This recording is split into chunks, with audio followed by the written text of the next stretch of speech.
Hello and welcome to Coffee and Catholics, a Catholic women's talk show podcast. I'm Stacy, one of your hosts, and with me I have... Hi, I'm Alisha. I'm Annie. And I'm Lauren.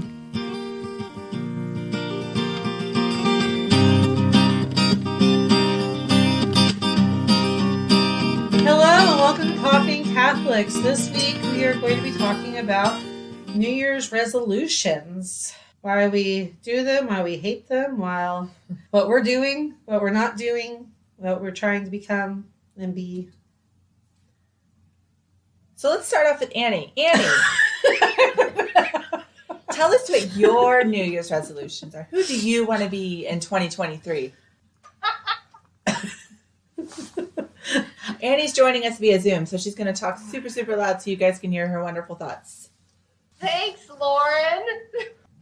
One thing that I have, I usually don't do resolutions in, the sense of saying, oh, well, in this year, I am going to do this all year, because I tend to get in my head and get frustrated because I know I'm not going to do it well, and I'm going to fail before I get started and end up not doing anything, and that's just not a good place to be. So, but I do try and think about at the beginning of the year, what has been working for me in my life in the past year and what hasn't been, and really kind of gearing it towards what am I going to do this Lent, and start preparing in advance, or if we do, my husband has done Exodus 90 several years now, and I've done Magnify 90 a couple times, and that starts pretty early in the year.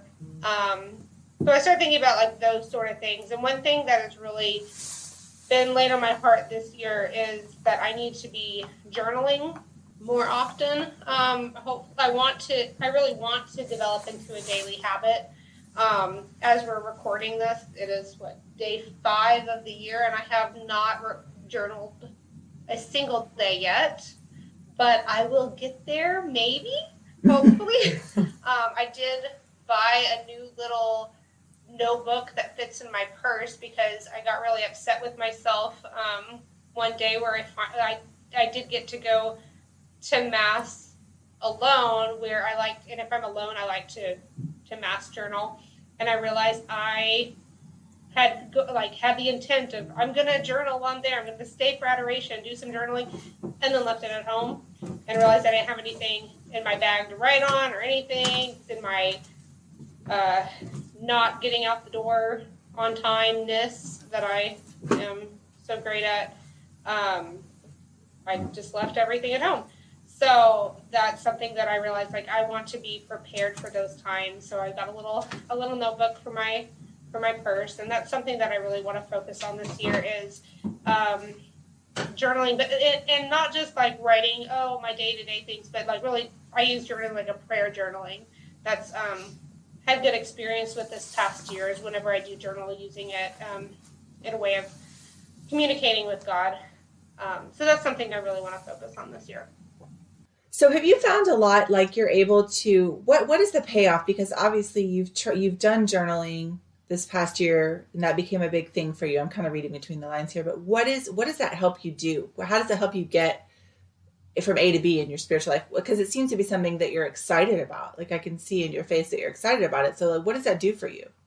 Well, for me, it's been a better way for me to really kind of put my prayer into words. When I talk with God, try and pray, I tend to get very distracted.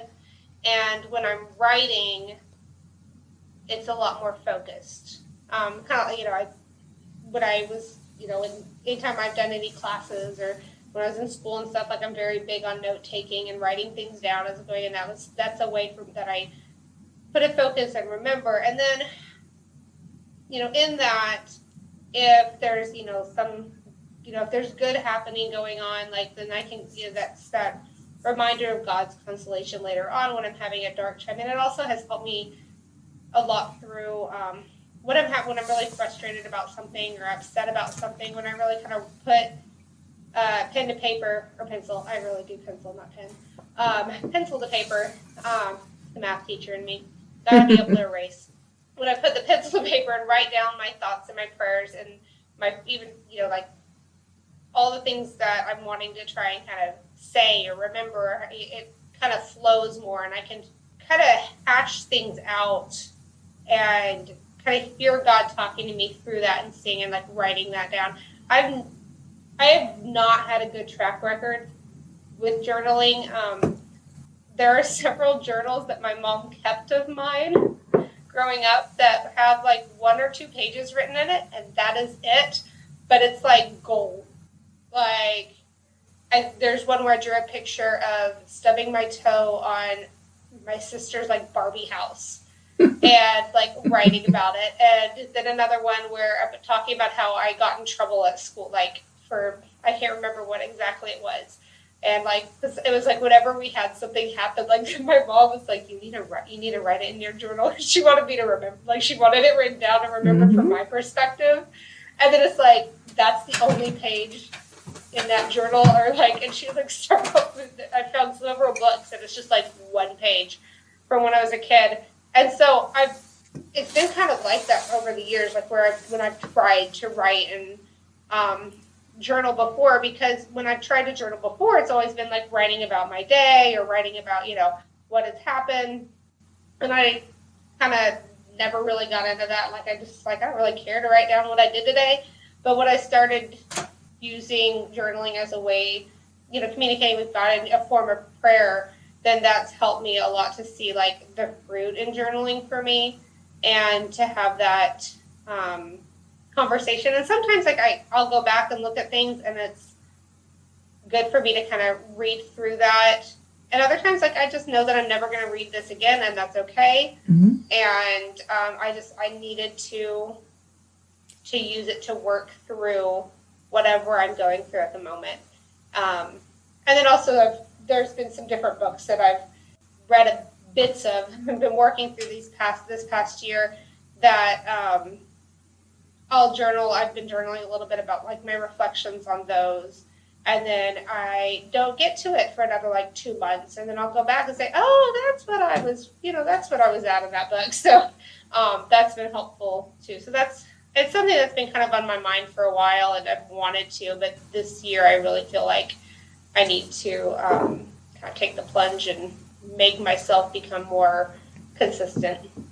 That's awesome. I love that you're doing that because I've been doing that since I was like 12 and I have probably 40 or 50 notebooks full of prayers that I've written to God. Like my mom has most of them and then there's a bunch that I have at my house. And that has become something that I treasure. Like that to get for your canonization.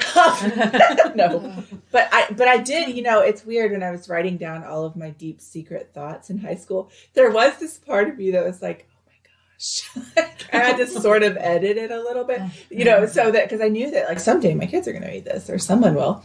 But yeah, so I think it's beautiful that you're doing that. I think that I agree with you so much that it does help you to really say what's actually inside of your heart to God as to write it as prayers. I think that's so good. I hope my kids do that. I really do. And I think it's funny because I like to go back and look at things I wrote too. My husband is always like, you need to purge this and you need to get rid of it. And then just like this week, as we're recording, is when Pope Emeritus Benedict XVI passed away. And there's letters from when he was 7 out there, letters to baby Jesus that he wrote when he was 7. And I'm saying, if I throw all my stuff away, what if you talk about your canonization. No, for real. All those writings are going to be lost. And so I think it's great that both of you are doing that because I've gotten really bad about writing my stuff down. Mm-hmm. Yeah, I've done journaling before, but really it's just a way of like working through a problem. Mm-hmm. Or just putting something down that, like, I don't feel like I can talk to anybody else about or something. Like, I'll put that in the journal. And then once I can get through that, like, it's done. And I don't touch it again until the next problem pops its, head up. So, I've liked the idea of doing the journaling every day, but I don't make the time for it. Well, but it's just not what you need, yeah. And that's cool, too. I love that, though. And like you, Annie, I like to take the beginning of the year, instead of setting necessarily New Year's resolutions, I like to start thinking about Lent. And so what are the habits I'm wanting to form this year? Because that's really what, when we get into Lent, is what we're looking for, is like forming those new habits of getting us closer to God, right? And so I guess maybe the last 2 years, I've done Magnify 90, like you're talking about, and starts, like you said, pretty early. Because since you guys, what can you just tell briefly, like what is Magnify 90? Just because I'm not sure I have a clear understanding of what's all involved. And since you both do it, I'm now like super interested in it. Well, it's formed as kind of like a female response, I guess, to Exodus 90, which focuses a lot on aestheticisms, and Exodus 90 is for men, and there's a lot of intensity to it because the physicalness that that men experience is a little bit different than women, and but it's kind of the focus is on growing in virtue. And she, the author, Kaylee Brown, she's from the Kansas City Archdiocese. She wrote a book that it was each day you have, or each week there's a different focus on virtue and a saint that helps you grow in that virtue. And then she has suggested aestheticisms as well, but she really encourages you taking it to adoration to determine what is God calling you to do with that. So like her suggestions, and I don't have it on, well, probably do have it on me, but her suggestions are things like no social media, no makeup on Wednesdays, Fridays, I think, and Wednesdays or something, avoiding sweets and alcohol, not snacking between meals, but then like the main focus on there is adding in daily prayer of at least 30 minutes, including Mary's Magnificat, and alternating the litany of humility with the litany of trust, which I love. Praying the rosary daily, frequenting the sacraments as often as your state of life allows, weekly adoration if you're able to, listening to uplifting music podcasts if you're going to be listening to those, or as she puts it, if in doubt, choose silence. Limiting or no TV except for religious programming in moderation, or none at all, just depending on what you really discern is right for what God is calling for you to work on in your life. Another thing that's encouraged is intentional walks with friends, your husband, or because Jesus was always walking with others. And then adding it with the no snacking and stuff, she has no weighing on scales, because we get so focused on how is this helping us lose weight to do this, when in reality that's not the reasoning for not snacking. That's not the reasoning for your sacrifice. Yeah, it can be an added bonus, but we shouldn't be focused on that. And I think that that is a good addition that she added in there. That I know that in the Exodus 90, that the men don't have that on theirs. Like, I know my husband, when he's done it, like when he was doing Exodus 90, he kept like checking the scale every once in a while, and I'm like, that's not the point. Yeah. But okay. I also like the flexibility she has in it, because there are some like diet programs where they do make you weigh every day. So it was kind of like, if you don't do these mortifications to lose weight, but you also can't, like if you're already on another program where you have to, it's not like you're not doing anything horrible. And then she also puts in there suggestions for maternity or breastfeeding times, like, so that just kind of really reminding you that this is your sacrifice. This isn't something that, we have these we really should commit along with, the community of committing with other people that the same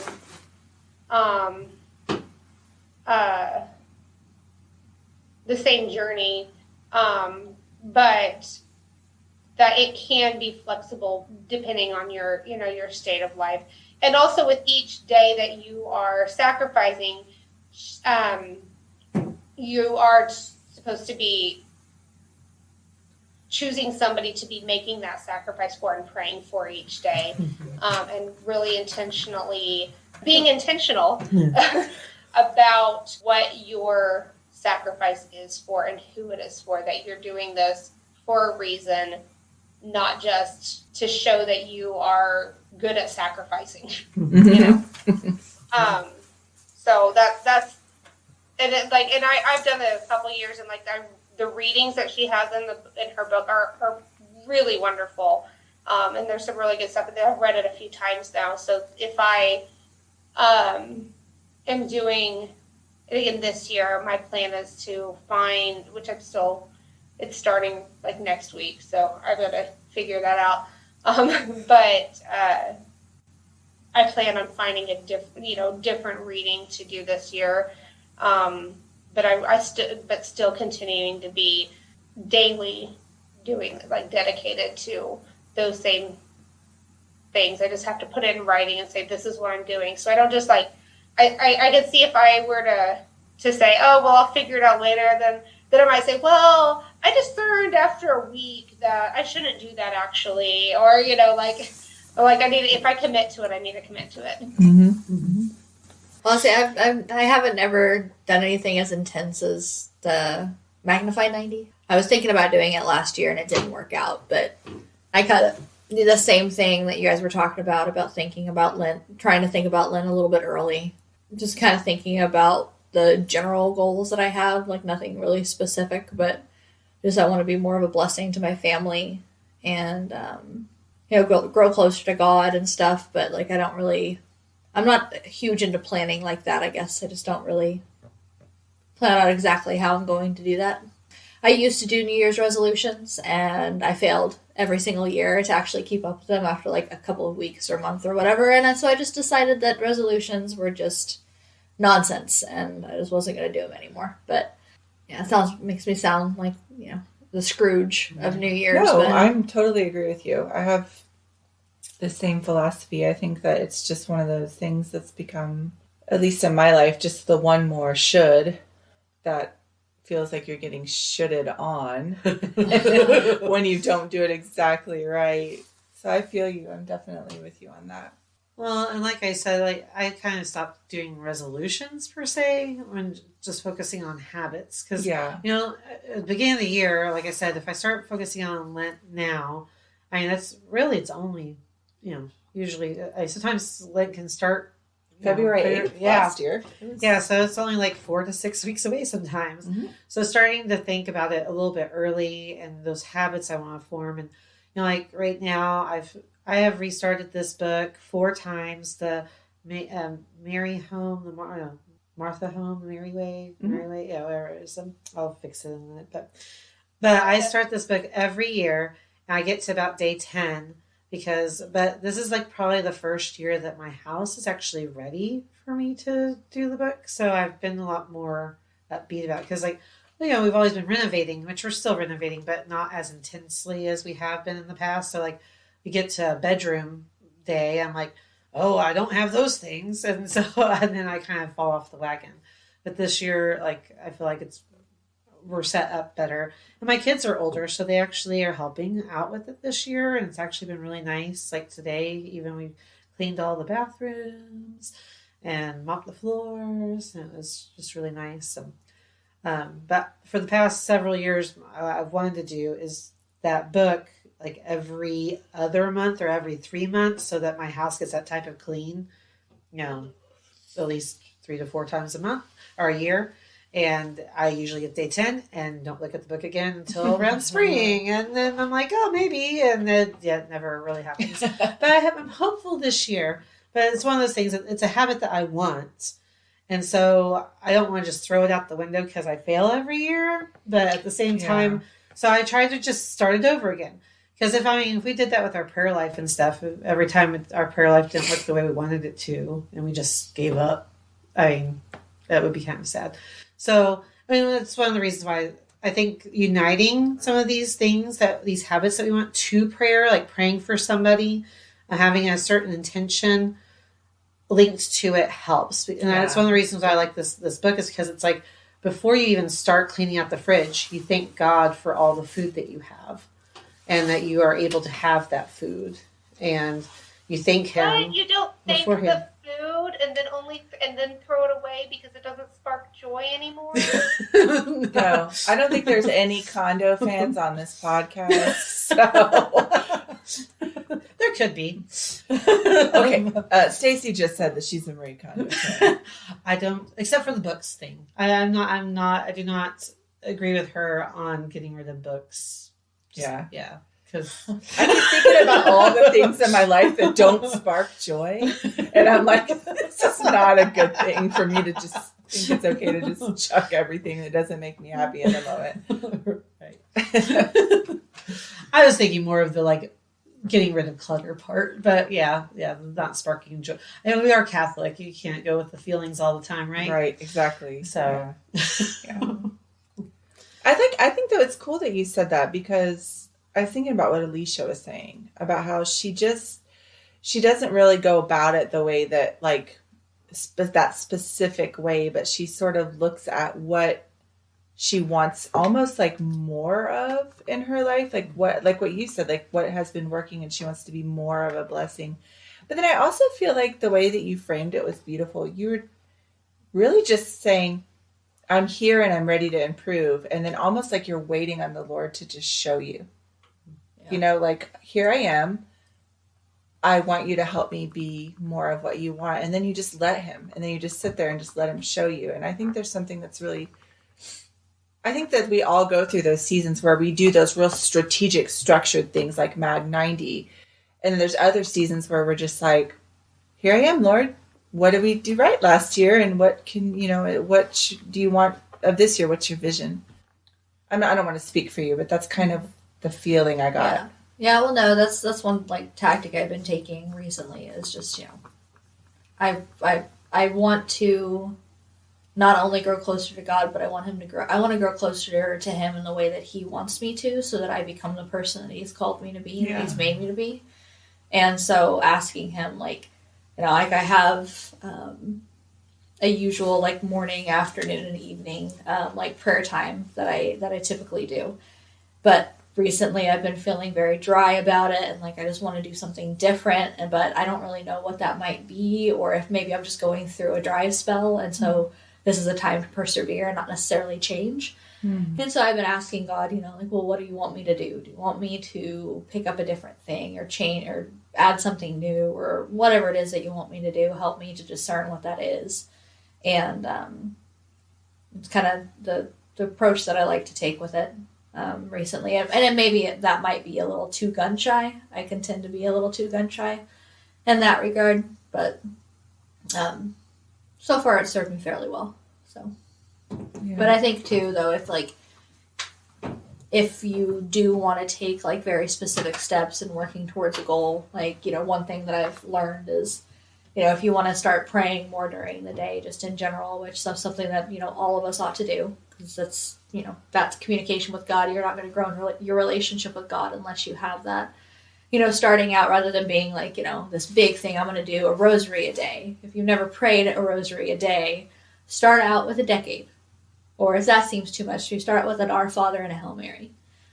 God's not, I don't think he's going to be upset because you're not praying the entire rosary right away. He's just, as long as you're being intentional about it and you're trying to be there for him out of love for him, and wanting to open yourself up to his love, then, I think he's going to be pretty happy about that, and it's going to serve you well. There's a story of St. Teresa of Avila. One of her nuns came to her and said, I don't feel like I'm doing enough. I don't feel like God is pleased with my prayer time. And the only advice she gave her was, do what moves you to love. Mm-hmm. Do the thing that makes you love him the most in your prayer, the thing that makes you feel the most connected with him. Do that. Yeah. And he'll be there, which I thought was just really beautiful. And so in line with what you're saying, that simplicity, just don't overcomplicate it. And I think sometimes gun shy is better than, for me, I'm more my fault is that I try to take on way too much, way more than the Lord has told me to do, and way more than he's asked me to do in terms of my prayer life and spiritual life. And that always burns me. And so I really like your approach a lot better. And I'm learning as I grow in him to take a quieter and softer, more mellow approach to change, into New Year's, into these, markers in time that we have as humans that allow us to start over. Thank God for the church year, which is always returning again and again and giving us a chance to begin again with these types of resolutions that'll draw us closer to God. And I think when I think about, I'm with you. I don't really do New Year's resolutions. I just think they're kind of overdone. Mm-hmm. But I do think about who I'm trying to be in the next year and who I want to be, and the kind of person I want people, the kind of message I want to send. And I was thinking about this group, this last year, all of us experienced some really big heartbreaks in our lives. And I mean, these are like the things that break people's hearts have happened within this group to almost all of us in different ways. Big changes within our family, deaths, just all kinds of things, changes in just where we are with, anyway, everything, big changes. And I kept thinking about, in my life, with the things that had changed and had really kind of shook my life up this year. The one thing that I saw that I didn't like was I want to be a kind of person that can show up for what I need to do and for my family, and still be able to sing and be joyful and be cheerful, even while my heart is breaking and while I'm dealing with this heavy emotional thing on my chest. Because you know what it feels like when that you're just crushed. It might not even be a big thing, but you're very upset about whatever's going on. And you can hardly even see the people in front of you because you're just so overwhelmed with that emotion and you're just holding it on your shoulders. And I noticed that this is happening to me a lot this year, and that it was completely taking me away from these little people that are right in front of me because I was so in my head. And so this year I really think I don't want that I want to learn how to push through that in a more healthy way. I don't deal really well with that.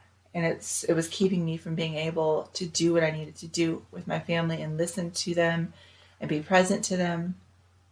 So I don't even know if it's possible though. I mean, I don't even know if that's like a thing people can do. I think maybe it's not, but I want to be like a person that can do that. Mm-hmm. That can be like, you know what? I am dealing with a horrible, huge, frustrating heartbreak or stressor or whatever it is that feels like I can't breathe. But I'm still going to get up, and I'm still going to make coffee, and I'm still going to smile, and I'm still going to be here for these people. That's been one of the things that I've really been working on. And the one thing that helps me remember, like helps me do that or do that better, I guess, if you get towards that, is I just keep remembering Jesus is one.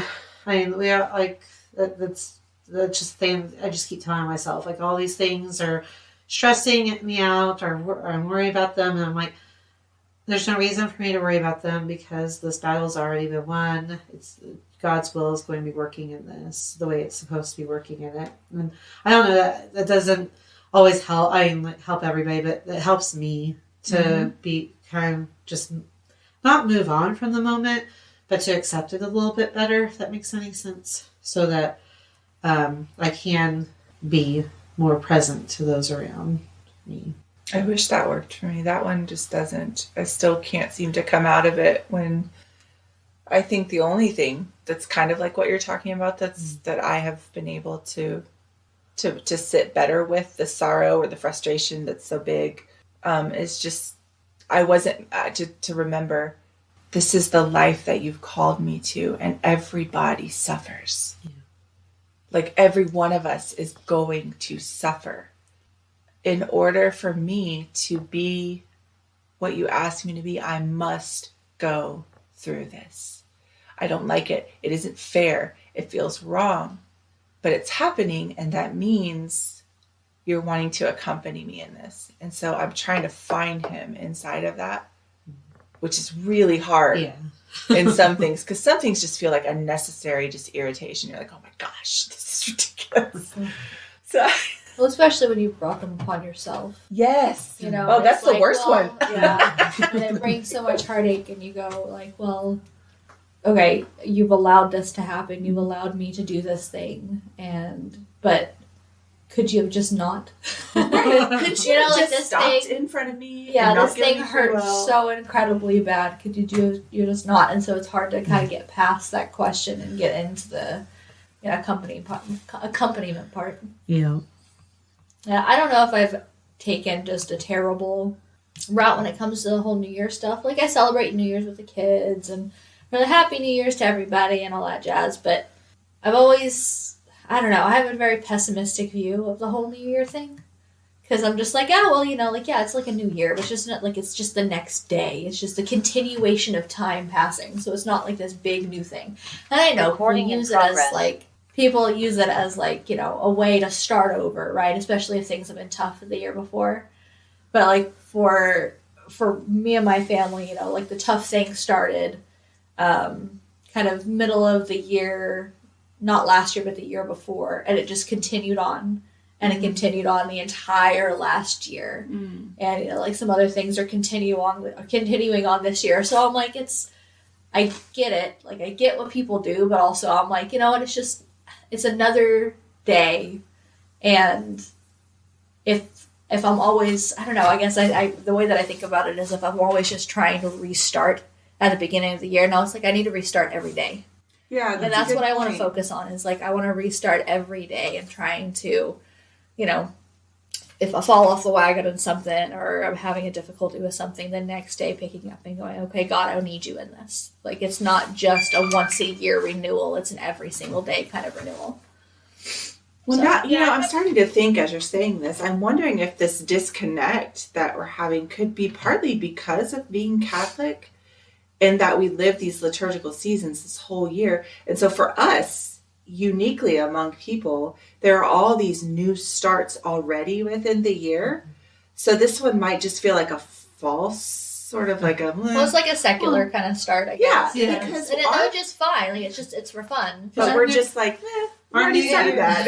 Well, Catholic New Year started 6 weeks ago. Yeah. So I'm wondering if that's part of it for us, if it's just... It really is just almost entirely secular to a liturgical Catholic's mind, because for us, that huge time to restart and renew really is, as Annie and Stacy were saying, Lent. Lent is that big, okay, what can we do? That real reflective time. So it's almost like what you're saying. You're like, we're not there yet. And I love that you said, man, why are we always trying to restart something? Maybe we need to work on being faithful in what God has already called us to do and continue on in that. I think that's kind of where I'm at too, because I pretty much know that there's stuff he's asked me to do, and we talked about this in another conversation, that I'm still struggling to obey him on from last year. And when I do obey him, it isn't well. And so I'm kind of really wanting to focus on that, like just saying yes to the Lord. Yes, I do remember you told me to do that. Yes, I need to do that better, and I need to do it more, and I need to be faithful. So I think that's where I'm at this year. Going back to what we were saying a little bit ago about when things are really hard and painful, and being able to find joy when we're in such blahness, I guess. Or something, yeah. Contentment. One of the things I think about too is one of the things I learned, I guess, we're losing Angel, or, this is a baby we should be having a 9-year-old in our house this upcoming year in just a couple months that we don't have. And it's like one of those things where the pain doesn't go away, but your life changes around it, if that makes any sense. It adapts. So you can, the pain's still there, but you can still find joy in the beauty that's around you. If that makes any sense. Yeah. And so I think sometimes when we say that, we try to persevere, God's won, things happen for a reason, things like those can feel like actually like punches in the face sometimes when you're in pain. Yes. I think what I'm trying to get to when I say things like that is that pain doesn't really go away. Like your life changes around it and it reforms and adapts, I guess. But you can still find beauty in the other things around you. God is continuously giving you these gifts. And just because you're hurting over here doesn't mean that you can't enjoy the gifts that you're getting at the same time. You can still be in this hurt, this pain that he's walking with you through, but also enjoying these other gifts that he's giving you at the same moments, if that makes any sense. Yeah. I think I really want him to teach me how to let him move through me even in an intense pain, like in the middle of it. Like when I don't want to, like if something is just overwhelming, I just do not want to get out of bed in the morning because I know I have to face it again. You know, how can I feel that way and still let Jesus' life shine through me? And I really, if I find a way, guys, I will report back. Like I'm telling you, I hear what you're saying and I know that all that's true and I've seen that true in my life. But I feel like he's almost asking me, I really actually want you to just move through it and come out on the other side with my help in a supernatural way. I need you to depend on me to do it. And I don't know, maybe that's just a unique thing he's asking from me this year. Mm-hmm. So I'm just curious how it's going to play out. I'll report back next year. No promises.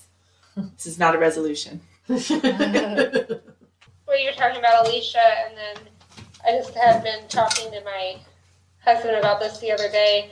That I tend to set these like start dates for myself. Like, oh well, I'm not going to start that yet because I'll wait until New Year's. Or I'll wait until Magnify starts, or I'll wait until Lent starts, or I'll save that one. That's a really good one, so I'll save that for my Lenten, promise. And then I have this like period of time. It's like where I could have already been starting this practice that is good for me, that I should be building a habit of now. But instead in my head, I'm like, well, I'll just wait until then. But I really like what you said, Alisha, about that restart every day. And that's something that, like I said, I was talking to my husband about this too. It's like I don't need to be waiting until until Lent to start journaling or doing that, at any other time. It's like really if I'm going to make that commitment, then I need to be starting that now, or whatever it is that I'm doing to try and, have, whatever it is that I want to start in my life. But there is something about having a specific, this period of time, this is when I'm going to start something as well, that can be like Stacy was talking about, the having a Martha home the Mary way. I can't remember if it's called either. Because I've done that one before as well, and starting it at the beginning of the year. Well, it was nice when I did that, which I've only tried that once, and I think I made it a little bit further than 10 days, but I did not make it all the way through. But I had a community of people online that we're all doing it together, and so there was that accountability. And so I think that there's something whenever you have that accountability with other people that are doing things all at the same time as you, that can be really beautiful. And I think that's something with this community of women that we have just here on this podcast is we try to keep each other accountable in those things.